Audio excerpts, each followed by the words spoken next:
मैं सैयद वहीद अली आज की कक्षा में फूल और कांटा नामक कविता को पढ़ाने जा रहा हूँ,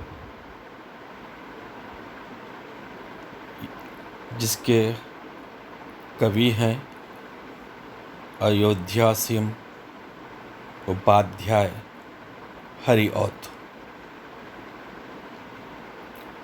ये कक्षा स्नातक द्वितीय वर्ष के तृतीय सेमेस्टर की विद्यार्थिनियों के लिए है। इससे पूर्व कि मैं कविता फूल और कांटे को आरंभ करूं,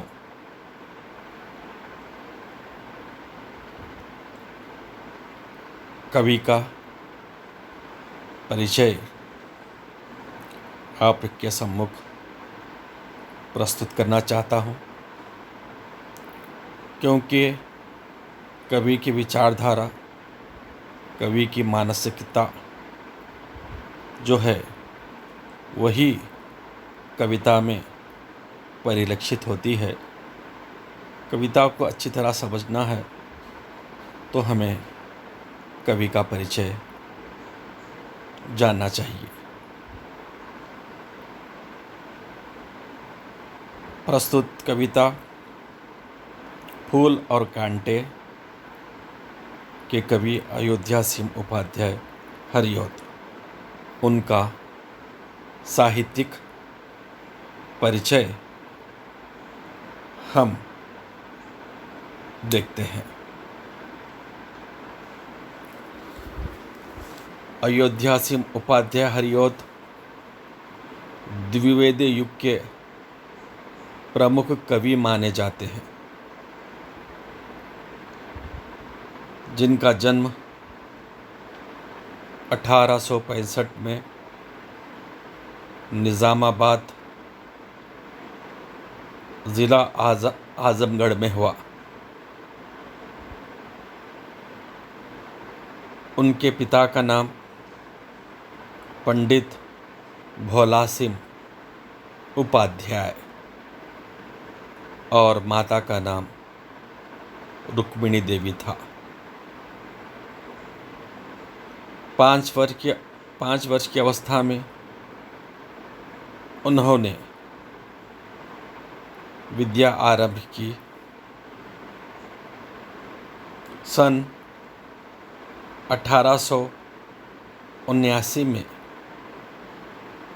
निज़ामाबाद के पाठशाला से मिडिल की परीक्षा उत्तीर्ण की।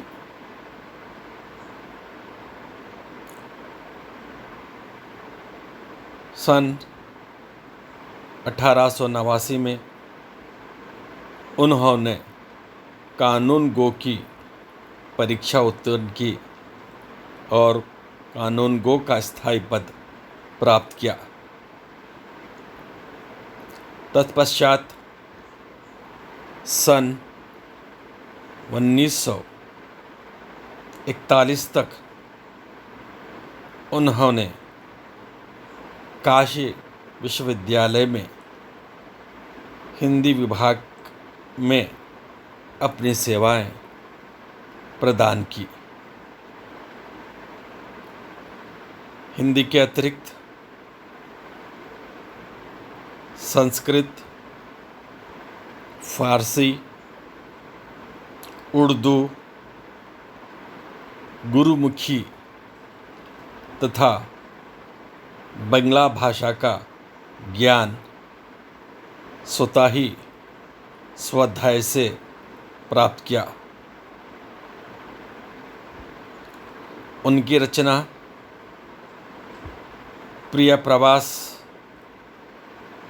पर उन्हें मंगला प्रसाद पारितोषिक प्रदान किया गया।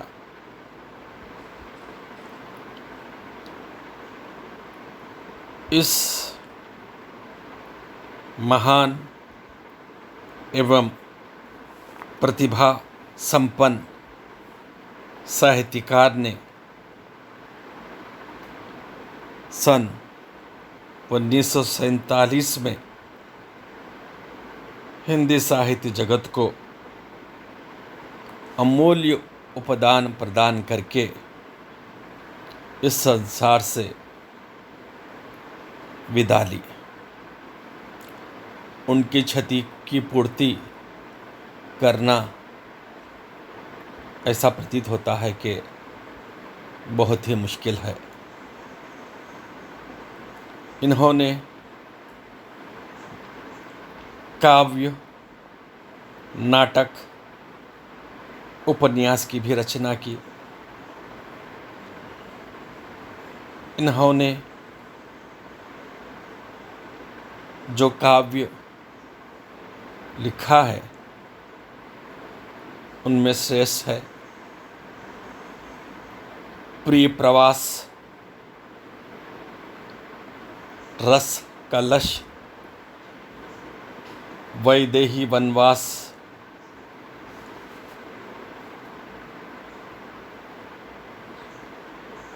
पद्य प्रसून, बोलचाल, प्रेम पुष्पोहार, प्रेम प्रपंच, कल्पलता, पारिजात और सत्सई आदि आते हैं। इनके प्रमुख उपन्यासों में ठेठ हिंदी का ठाठ, अधिक खिला फूल आते हैं। उनका नाटक रुक्मिणी परिणय बहुत ही विख्यात हुआ। हरिऔध की काव्य धारा युग की परंपराओं और मान्यताओं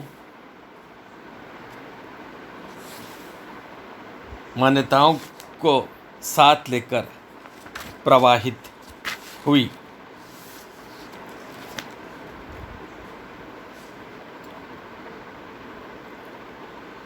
उन्होंने रस कलश, प्रिय प्रवास और वैदेही वनवास में प्राचीन कथा की पृष्ठभूमि पर आधुनिक बुद्धिवादी जीवन दर्शन प्रस्तुत किया।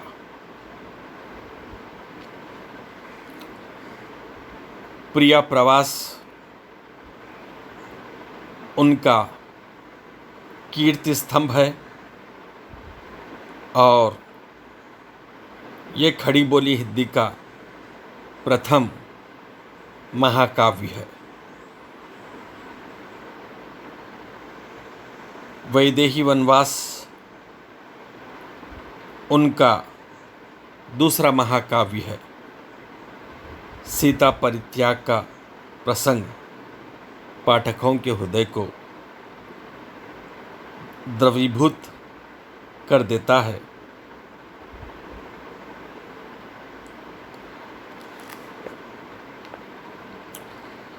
श्री हरिऔध जी प्रबंध और मुक्तक दोनों प्रकार की रचनाएं की। प्रिय प्रवास में उन्होंने प्रकृति का अत्यंत सुंदर और विस्तृत वर्णन किया।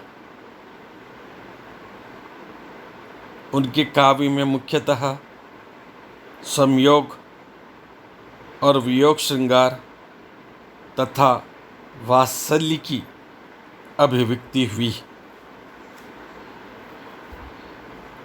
यहाँ पर मैं प्रिय प्रवास का एक उदाहरण देना चाहता हूँ पाठकों को, कि जिसमें एक माँ का वात्सल्य प्रेम कैसे परिलक्षित होता है, इससे प्रतीत होता है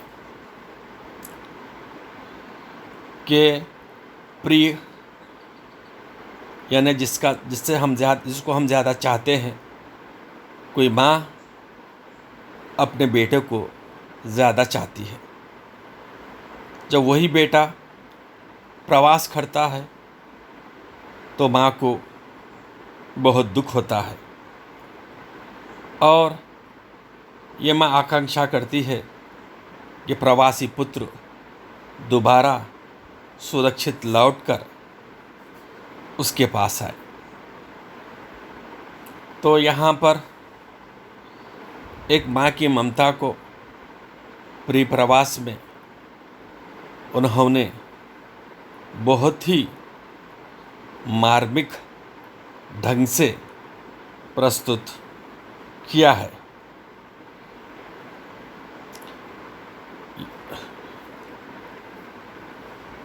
जब कृष्ण और बलराम जब बाहर जाते हैं तब यशोदा है ना अपने नंद से कहती है कि अपने पति से कहती है कि इन बच्चों को सुरक्षित लेकर आना।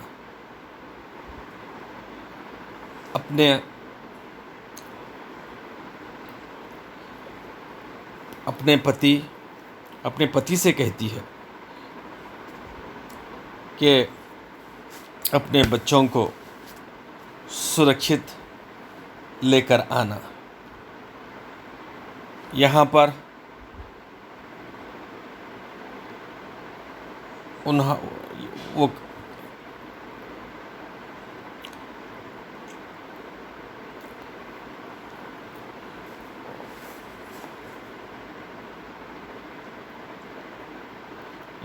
यहाँ इस प्रिय प्रवास में वो कहती है कि जब नगर दिखाने के लिए नाथ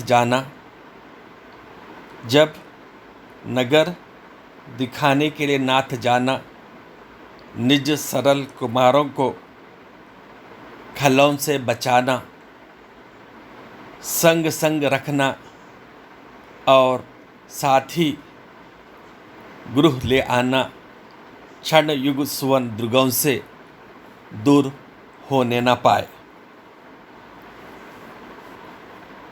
यहाँ पर यशोदा कहती है यशोदा कहती है कि कृष्ण और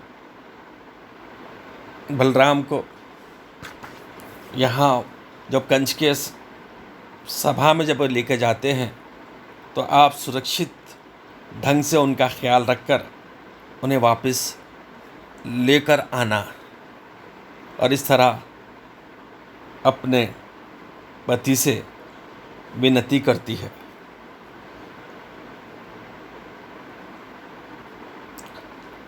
और वो कहती है कि यही जो मेरे पुत्र हैं बहुत ही प्यारे हैं और अगर उन्हें कुछ हो गया तो समझो कि मेरा जीना दूभर हो जाएगा।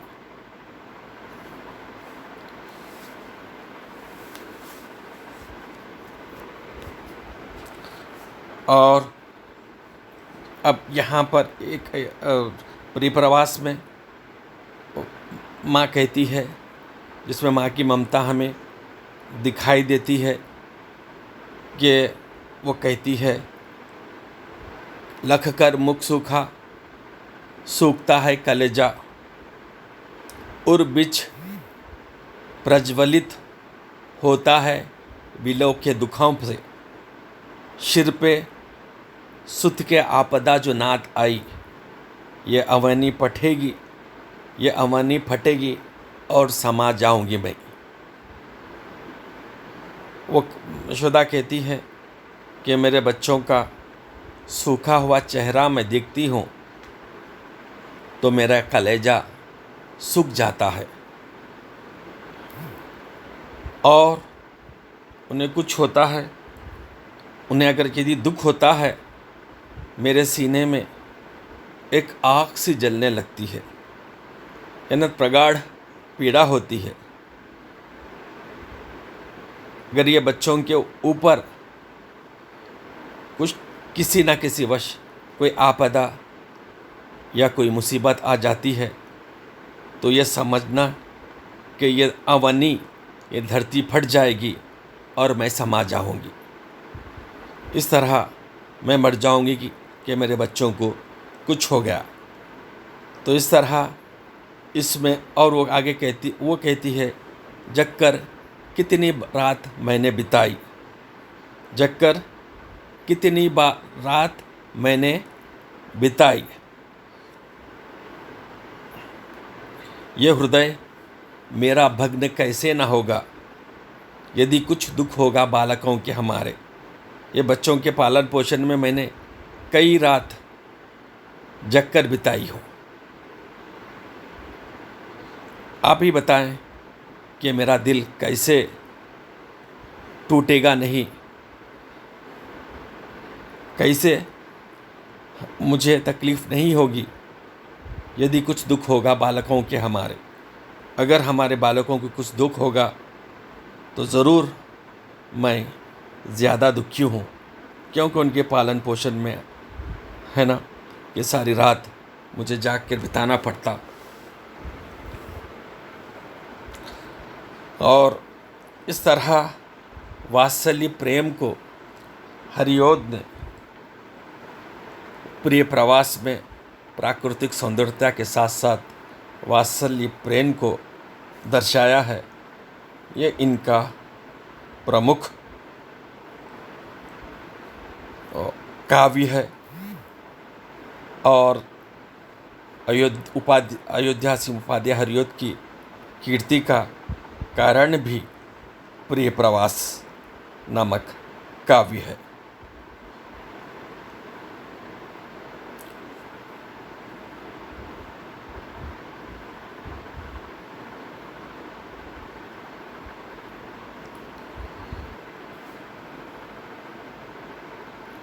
प्रस्तुत रचना में हरियोध ने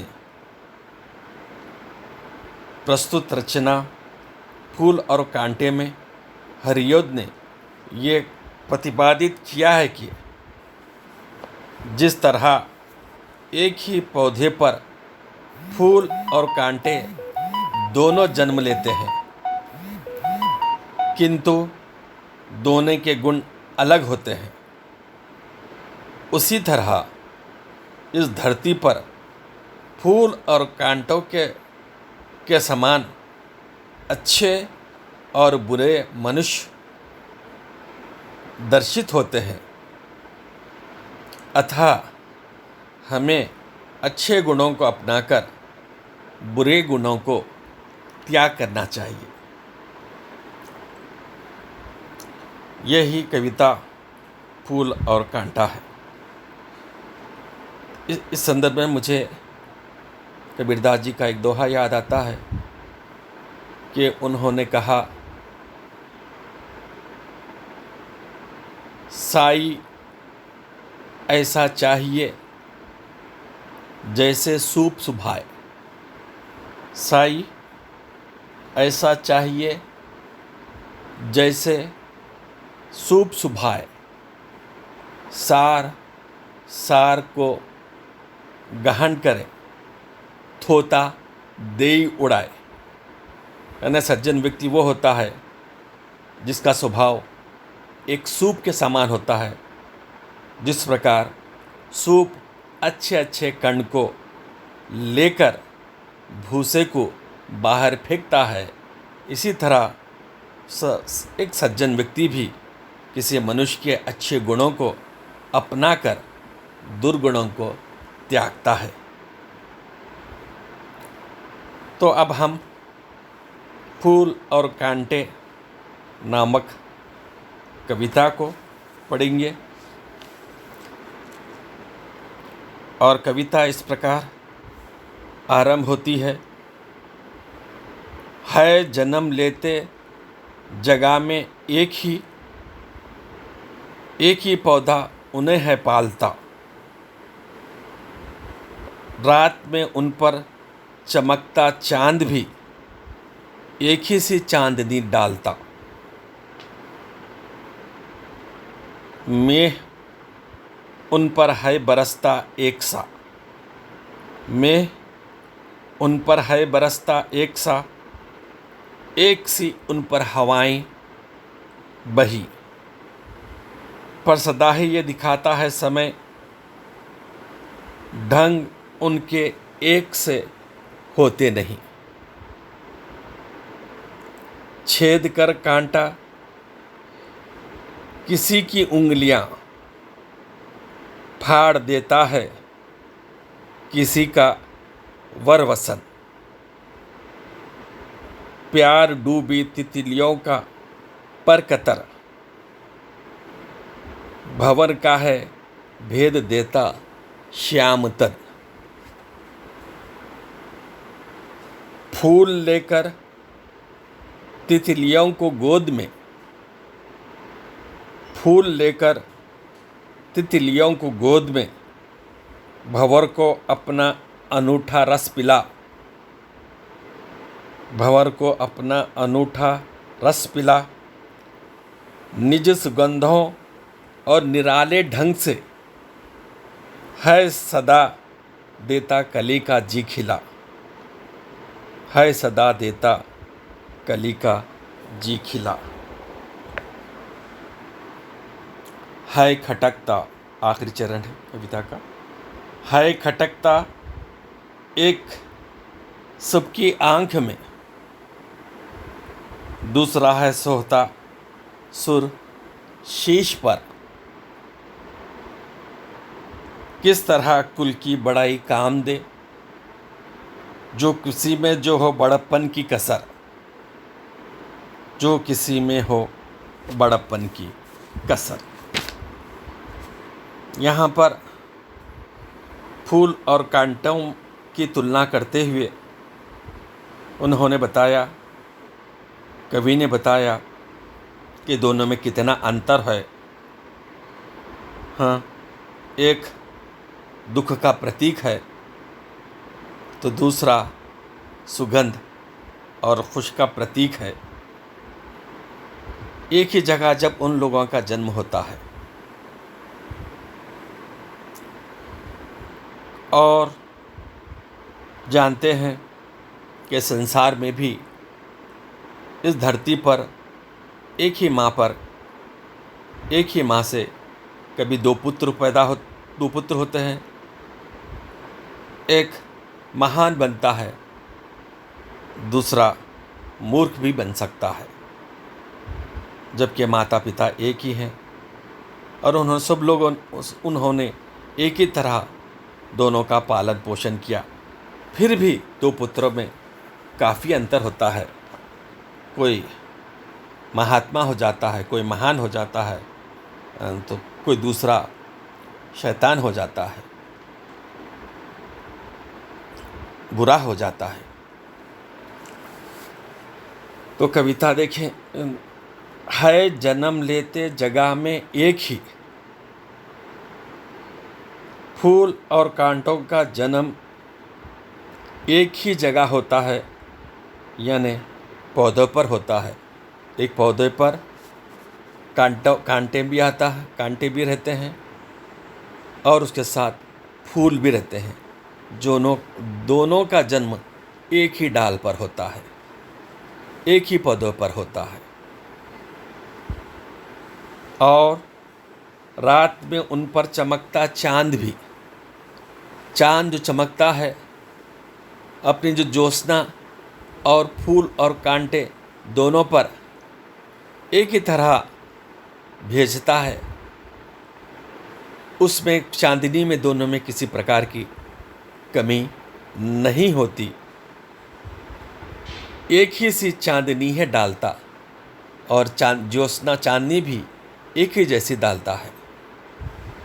तो दोनों को ज्योत्सना सम रूप से मिलती है, फूल को भी उतनी ही मिलती है जितनी चांदनी को मिलती है, लेकिन दोनों के स्वभाव में अंतर होता है। और कभी आगे कहता है, मैं उन पर है बरसता एक सा, मैं उन पर है बरसता एक सा,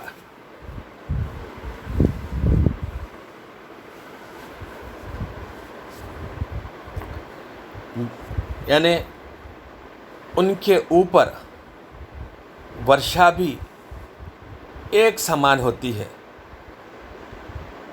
बादल भी एक समान पूरे पेड़ों पर वर्षा करती है। एक सी उन पर हवाएं बही, पवन भी, हवा भी जब बहती है तो एक जैसी हवा ही बहती है। हवा में किसी प्रकार की वैमनस्यता नहीं होती है कि फूल को गर्म हवा दे, फूल को ठंडी हवा दे, एक कांटे को गर्म हवा दे, ऐसा नहीं होता है। दोनों को शीतल हवाई पवन जो है, दोनों को समान रूप से फूल और कांटों को समान हवा, समान वो देती है। और पर सदा ही वो दिखाता है समय, पर समय क्या दिखाता है, वक्त हमें क्या बतलाता है कि ढंग उनके एक से होते नहीं। यानी हर चीज़ उन्हें मेह भी एक जैसा, वर्षा भी एक जैसा मिल रही है, फूल और कांटों को हवा भी एक जैसा मिलती है, लेकिन दोनों के स्वभाव में, दोनों के ढंग में एक जैसे नहीं होते। ये वो उनका चरित्र है। इस तरह तीसरा चरण में कवि ये कहता है, छेद कर कांटा किसी की उंगलियां, छेद कर कांटा किसी की उंगलियां, फाड़ देता है किसी का वरवसन। जब देखते हैं कांटे का स्वभाव चुभने का होता है, तो किसी उर्दू के एक शेर में कहा गया था कि जो पुष्प को उनकी एक अभिलाषा थी कि चूमने की, तो उन्होंने, एक शायर ने कहा था कि हमने शौक़ गुलबोसी पे, हमने शौक़ गुलबोसी में कांटों पे ज़बान रख दी, हमने शौक़ गुलबोसी में कांटों पे ज़बान रख दी। तो बहरहाल उन्होंने जल्द से जल्द हम फूल को चूमना चाहते थे, लेकिन बेचैनी और बेकरारी से उनकी जो ज़बान जो है कांटे पे लग जाती है। जब ज़बान कांटे पे लग जाती है तो कांटे का जो काम होता है, जो स्वभाव होता है, वो छेदता है, वो काट देता है। इसी तरह यहाँ पर छेद कर कांटा किसी की उंगलियाँ, किसी लोगों के उंगलियों को हाथ लगाने पर उंगलियों को छेद देता है, उंगलियों को घायल कर देता है और फाड़ देता है किसी का वरवसन। और किसी का नया वस्त्र अगर वो कांटे पे जब पड़ जाता है, नया कपड़ा पड़ता है, तो उस नए कपड़े को भी वो फाड़ देता है, उसमें छेद डाल देता है। ये कांटे का स्वभाव है।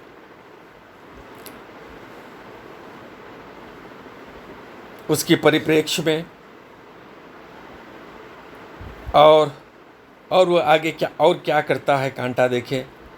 प्यार डूबी तितलियों का पर कतर, और प्यार से जो भरी हुई तितलियां जब उड़ती हैं, जब किसी कारणवश उनके पर कांटों पे लग जाते हैं, तो वो कांटा उनके तितलियों के परों को भी छेद डाल देता है। और न सिर्फ परों बल्कि भंवर का है भेद देता श्याम तन।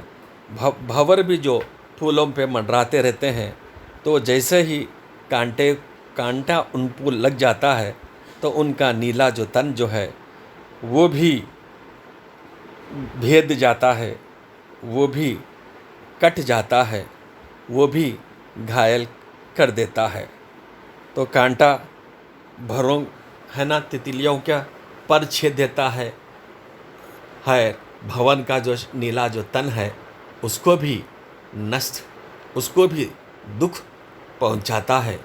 ये गुण है कांटे का, ये गुण है कांटे के स्वभाव का, क्योंकि दोनों एक ही जगह हैं, फूल और कांटा, लेकिन दोनों में धरती और आसमान सा अंतर है, दोनों में काफ़ी फर्क है।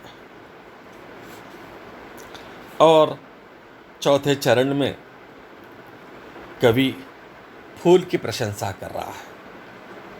अब तो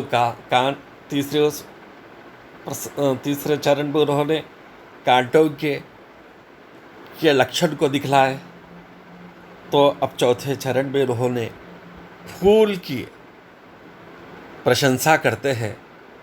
कांटे के परिप्रेक्ष्य में फूल का स्वभाव कैसे होता है, ये उन्होंने दिखला रहे हैं।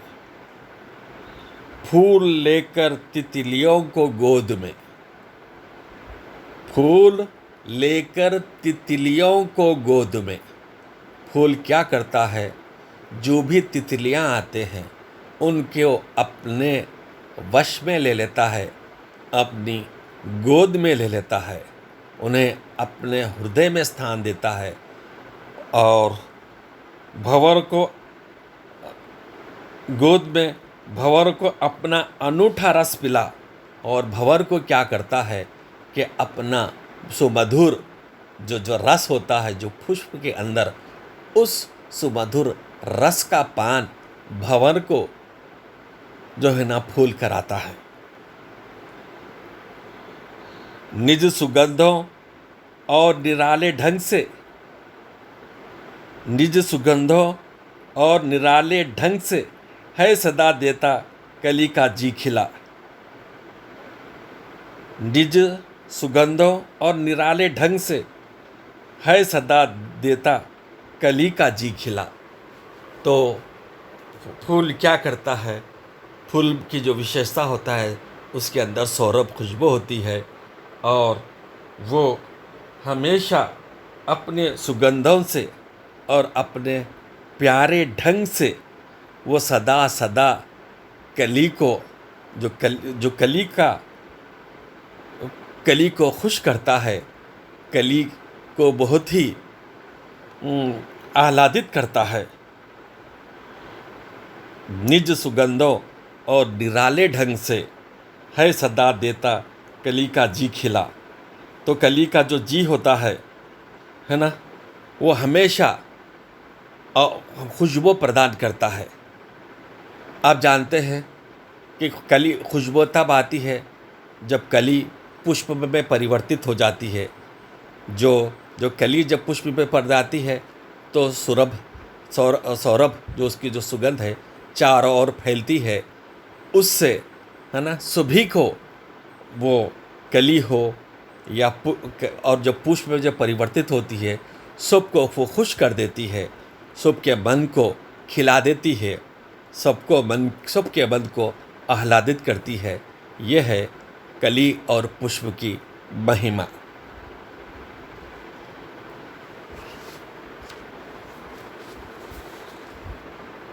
फूल लेकर तितलियों को गोद में भंवर को अपना अनूठा रस पिला। निज सुगंधों और निराले ढंग से है सदा देता कली का जी खिला।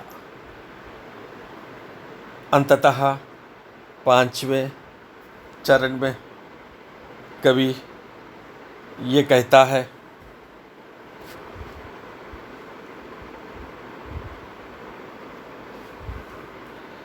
है खटकता एक सबकी आंख में, है खटकता एक सबकी आंख में,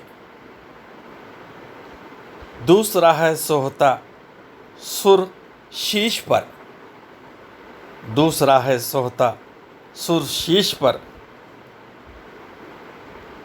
किस तरह कुल की बड़ाई काम दे, जो किसी में हो बड़प्पन की कसर। तो यहाँ पर फूल की प्रशंसा करते हुए कांटे की के दुर्गंध का वर्णन करते हुए कवि कहते हैं, है खटकता एक सबकी आंख में। है ना कि हर प्रत्येक आदमी कांटे को देखकर वो खटकते हैं, डरते हैं, वो सबकी आंख में वो खटकता है। यानी सभी लोग उसको बुरा समझते हैं। कांटे को, हमने शूल को, कांटे को, हर आदमी उसको बुरा कहते हैं, बुरा समझते हैं। जबकि फूल जो होता है उसका जो स्थान जो होता है, दूसरा है सोहता सुर शीश पर, जिस दूसरे का मुकाम है, फूल का जो मुकाम जो है, फूल का जो स्थान है, देवता के सर पर विराजमान होता है। ये फूल की विशेषता है, ये फूल की विशेषता है कि वो देवता के सर पर विराजमान होता है। जबकि कांटे को जो भी व्यक्ति देखता है तो वो जो है खटकता है, कोई भी उसे पसंद नहीं करते। उसका वो स्थान है, जबकि फूल का ये स्थान है कि वो देवताओं के सर पर विराजमान होकर अपनी भाग्य को इटलाता है, अपने किस्मत पर वो गर्व करने लगता है।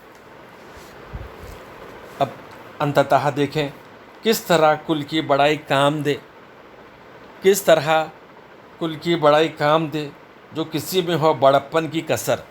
यानी किसी में अगर बड़प्पन की कमी अगर है, कोई व्यक्ति बड़ा काम नहीं करता, तो वो किस कुल में भी जन्म हो, किस कुल में भी उसका प्रादुर्भाव हो, तो वो हमेशा वो बुरा ही कहला सकता है, वो बुरा ही होता है। जो किसी में हो बड़प्पन की कसर, किसी में बड़प्पन की अगर कमी है, तो वो अपने कुल की मान मर्यादा को वो बनाए नहीं रख सकता। तो वही व्यक्ति कुल की मान मर्यादा को बनाए रख सकता है कि जिसमें बड़प्पन हो, जिसमें बड़े गुण हो। जब बड़े गुण हैं तो अपने कुल की, अपनी मान मर्यादा को बड़ा रख सकते हैं। जबकि कुल में आपके बड़प्पन नहीं है आप में, तो तब क्या है, अपने कुल की मान मर्यादा को हम बिगाड़ते हैं। इस तरह कांटा अपने कुल की गरिमा को बनाए नहीं रह सकता, क्योंकि उसके स्वभाव में है ना, उसके कुल के स्वभाव में बड़प्पन की कमी है। इस तरह ये कविता फूल और कांटा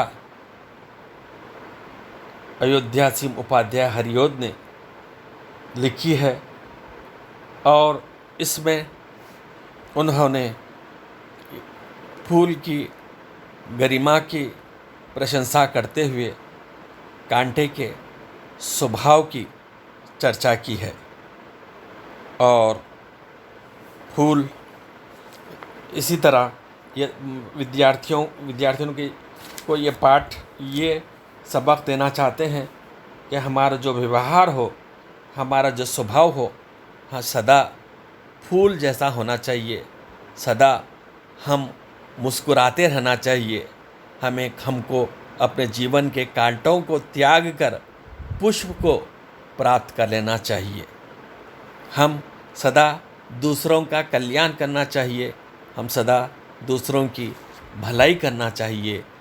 और जब तक हम जीवित रहें, हमसे पूरे समाज का उपचार और भलाई हो, समाज का विकास हो, समाज का कल्याण हो तो ऐसा करना चाहिए। जिस तरह फूल जो है ना खुशबू देता है और लोगों को आह्लादित करता है, उसी तरह मनुष्य को भी चाहिए कि वो है ना वो दूसरों के काम आए और किसी को हानि न पहुंचाए।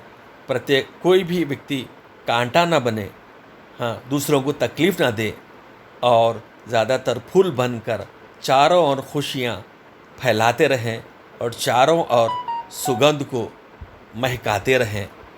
इस तरह कवि पाठकों से अनुरोध करते हैं कि हमें समाज में भलाइयाँ भी हैं और बुराइयाँ भी हैं, तो बुराइयों को त्याग कर हमें भलाइयों को, अच्छाइयों को अपनाना चाहिए। इससे पूर्व जैसा कि मैंने कबीरदास जी के एक दोहे में कहा था कि साधु ऐसा चाहिए जैसे शुभ स्वभाव, 60 सार को गही रहे, थोता दे उड़ाए। अच्छे अच्छे चीज़ों को ग्रहण कर कर बुरे दुर्गुणों को हमें त्यागना चाहिए। फूल और कांटे के माध्यम से ये प्रतीत होता है कि हम संसार में सदा फूल बनकर जीवित रहना चाहिए। कदापि किसी के लिए कांटा नहीं बनना चाहिए, किसी को हम दुख देना नहीं चाहिए। और फूल के बारे में किसी ने कहा था कि बचपन में मैंने एक कविता पढ़ी थी कि फूल का जो स्वभाव होता है उसके बारे में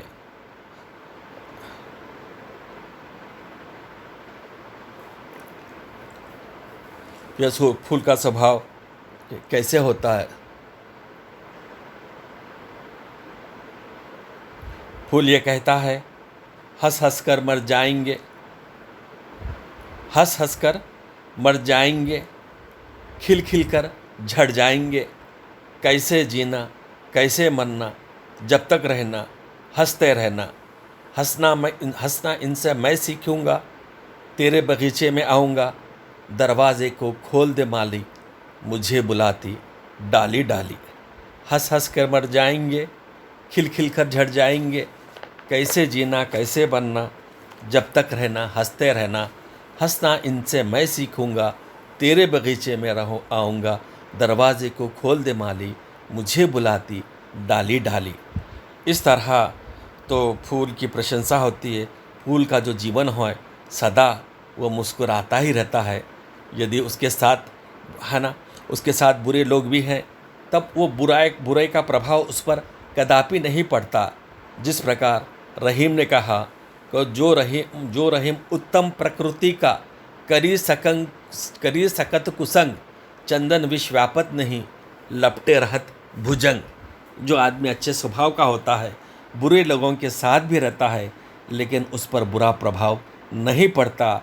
जिस प्रकार चंदन के पेड़ को सांप लपटे हुए रहते हैं, फिर भी उनका विष है ना चंदन के पेड़ में नहीं जाता। सदा चंदन अपने सुगंध को ही चारों ओर महकाता है। उसी तरह फूल कांटों के बीच में रहने के उपरांत भी कांटे का कुछ भी प्रभाव उसके फूल पर नहीं पड़ता। फूल सदा सदा मुस्कुराता रहता है, सदा सदा वो अपनी सुगंध को चारों ओर फैलाता रहता है। हाँ, इस प्रकार फूल और कांटा नामक कविता को हम आज की कक्षा में समाप्त करते हैं और मैं आशा करता हूँ कि स्नातक द्वितीय वर्ष के विद्यार्थिनियों को ये कविता बहुत ही अच्छी तरह से समझ में आई होंगी कि हमें सदा फूल समान अपने जीवन को बनाए रखना चाहिए। सदा हम अपने से औरों का उद्धार और कल्याण करना चाहिए। यह तभी अपना जीवन सार्थक होता है। यही उपदेश अयोध्या सिंह उपाध्याय हरिओद फूल और कांटे नामक कविता के माध्यम से पाठकों को देना चाहते हैं। धन्यवाद।